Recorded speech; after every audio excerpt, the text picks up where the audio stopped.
August 1944, Western France. On German maps, the U.S. Army still looked second-rate.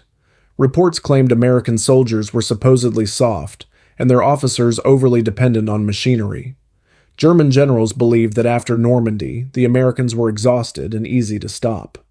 But aerial reconnaissance told a different story.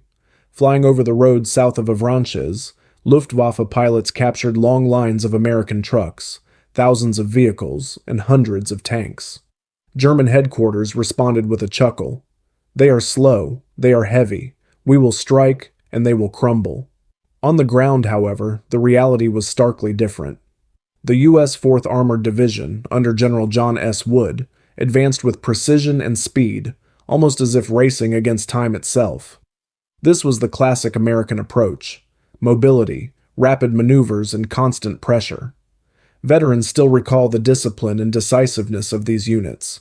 Men acted on initiative, not waiting for orders, moving relentlessly. Facing them were elite German formations, remnants of the Panzer-Lehr division, one of the Wehrmacht's best-trained armored divisions, and elements of the 2nd Panzer Division. Though battle-worn, these units were still considered formidable.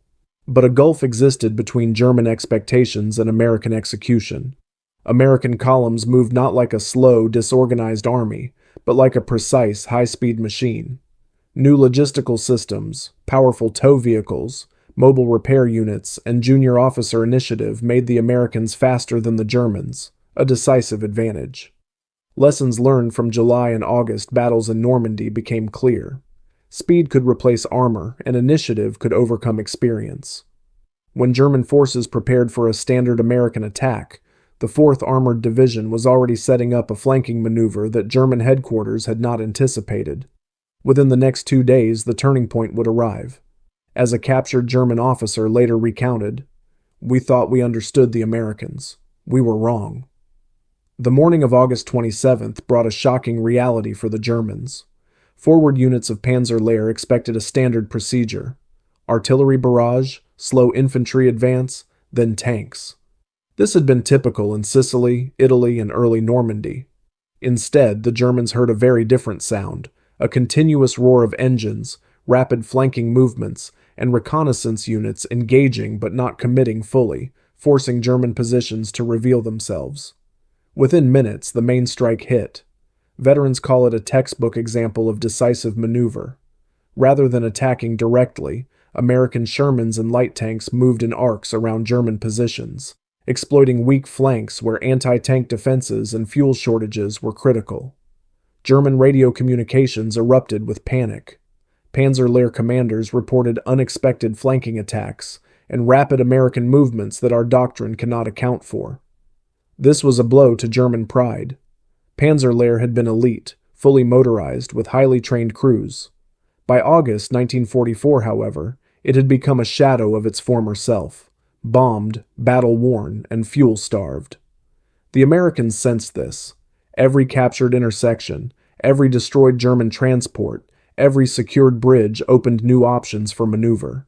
By midday, German units realized the battle was not unfolding as planned. A captured officer later recalled, "We expected a slow frontal advance. Instead, we faced a lightning strike.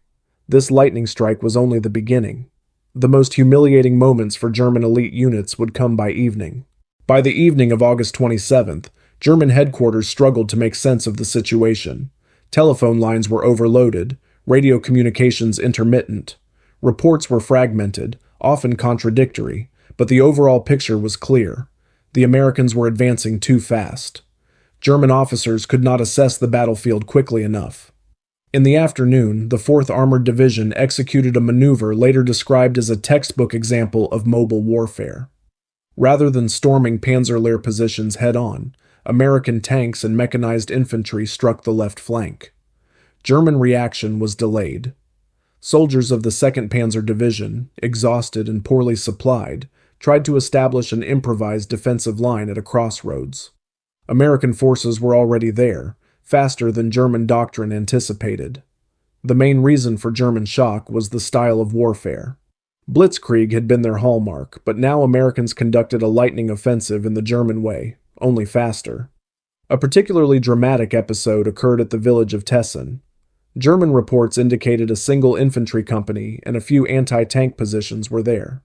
Americans bypassed strong points, flanking the village and neutralizing resistance within 20 minutes. By late evening, German generals realized the severity of the situation. Panzer-Lehr was losing units rapidly, while the 2nd Panzer Division reported it could not move tanks due to fuel shortages. American forces used every advantage. Supply columns kept pace with the tanks. Roads were cleared by engineers. Repair teams worked around the clock. General John Wood applied the strike maneuver breakthrough principle in real time, leaving German forces always one step behind. Prisoners captured that night were exhausted and in disbelief. One officer admitted, "We did not understand where you were coming from. You moved faster than we could report." The psychological impact was as decisive as the tactical one. German troops watched their elite units fall not for lack of courage, but because they could not keep up with American tempo. By midnight, the 4th Armored Division had broken through 2 German defensive lines, rendering German plans obsolete. The final blow would come the next morning. The morning of August 28th revealed the reality to German headquarters. Reports included a rare word, Überraschung, complete surprise. Americans began the day with a maneuver later studied as a classic example of exploiting the enemy's retreat options. The 4th Armored Division cut a key road used by Panzer-Lehr and the 2nd Panzer Division. For German commanders, this was catastrophic, equivalent to losing an entire front. Elite mechanized units found themselves trapped. Suppressive artillery fire from Americans prevented regrouping. American tanks occupied high ground controlling crossroads and routes. The most dramatic moment occurred at Artain-Pont. Remaining German tanks attempted a breakout. But Americans were ready. Shermans advanced in groups of 3, mutually supporting each other with fire. Mechanized infantry flanked German crews from forest edges. The assault collapsed within 40 minutes. By midday, Americans counted dozens of abandoned vehicles and hundreds of prisoners. A Panzer-Lehr officer in captivity admitted, "Your tanks did not stop. We expected pauses. There were none." By afternoon, German command tried to organize a retreat. Every route was blocked. American reconnaissance units moved so quickly that Germans later said, "They appeared before we could even predict where they would be." By evening of August 28th, both elite German divisions had effectively ceased to exist as organized combat units. Panzer-Lehr lost most remaining vehicles. The 2nd Panzer Division fragmented into small groups. Americans, in contrast, advanced confidently and professionally. The 4th Armored Division had accomplished a task that German headquarters deemed impossible. Within 48 hours, it completely defeated 2 elite German formations, outpacing them strategically, tactically, and psychologically. A captured German officer later told Allied interrogators, "We thought Americans were slow. We thought you could not advance without pauses. But you achieved what we did in 1940, only faster." This operation became an early and striking example that the U.S. Army had mastered mobile warfare as well as, and in some ways better than, German forces once considered unbeatable. For American veterans, this victory remains a testament to courage, discipline, and initiative. For German commanders, it was a lesson learned too late.